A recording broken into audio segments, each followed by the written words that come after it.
السلام عليكم ورحمة الله وبركاته. يلا نعمل طبق من أطباق عزومات رمضان. الطبق شهي جدا، جميل جدا، ينفع برضو طبق على عزومة، جنب عزومة من عزومات رمضان. ينفع عشاء للأولاد، ينفع طبق للسحور، حلو خالص وشهي جدا وسهل وسريع وغير البطاطس اللي احنا بنقليها كل شوية، كمان ما بيشربش زيت معاك وانتي بتقليه. البطاطس الكريسبي أو البطاطس الجمبري بطريقة تحفة. عندنا 3 بطاطسات بقطعهم بالطريقة دي، بتكون القطعة تخينة شوية لأن أنا هسقط البطاطس في المية المغلية، فمش عايزة تدوب معايا. هنزلها في المية المغلية لمدة 3 دقائق بعد غليان المية فقط، 3 دقائق فقط بعد ما المية تغلي، مش هكتر من كده عشان ما تدوبش معايا البطاطس، لأن أنا عايزة البطاطس ونزل عليهم شوية ملح أبيض.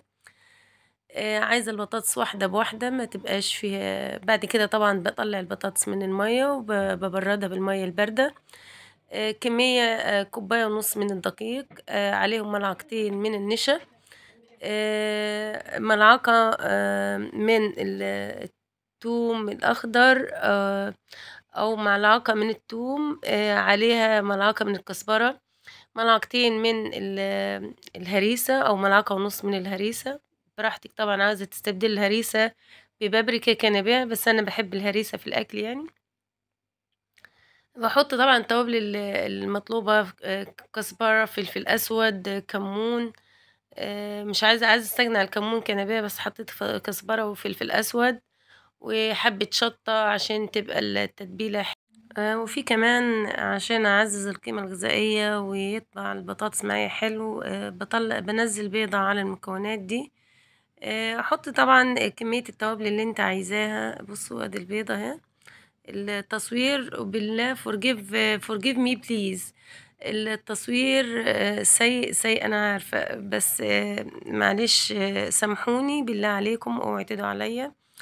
إلى حدٍ ما، عشان الفيديو حلو حبيت أنزّله لكم عشان تستفادوا منه، بس يعني، لكن سامحوني على التصوير. الكمية دي مع بعض، بصوا ممكن أنزّل بعد كده، بعد ما ضربت الكمية دي كلها مع بعض، ممكن أنزّل عليهم كوباية لبن، وممكن أنزّل مَيّة. أنا هانزّل مَيّة، ممكن لو عندِك لبن نزّلي لبن عادي يا ولاد. متلوموش عليَّ في تصوير الفيديو، هو الموبايل إلى حدٍ ما تقريبًا هنّج، فبيضرب، بيصوّر تصوير مش حلو أوي. طبعًا باضرب الكمية كلّها مع بعض، وعايزة القوام إلى حدٍ ما يبقاش سايل أوي وما يبقاش سميك أوي، عشان لمّا أنزّل فيه البطاطس ما يبقى التسبيكة واقفة على البطاطساية. لو لقيتها خفّت بارجّع طبعًا، باحط لها دقيق، وكده جاهزة التتبيلة. طبعًا باسقّط بالبطاطساية. اختصرت لكم في الخطوات. بانزّل البطاطس بس ما بانزّلهاش كلّها عشان أعرف أتحكّم، وواحدة واحدة بانزّل البطاطساية بحيث إنها ما تلزقش في بعض، لإن ممكن تلزق منِّك لو أنتِ قرّبتيها من بعض في الصينية زي ما أنتم شايفين كده. أنا مبعّداها عن بعض، وأقليها في زيت غزير ووطّي النار عليها. هتاكلي أجمل بطاطس في الدنيا، بطاطس كريسبي، أو البطاطس الجمبري حلوة أوي، وحلوة للعزومات، فكرة سهلة وسريعة واقتصادية. هتطلع عندِك بطاطس كأنها طعم اللحمة.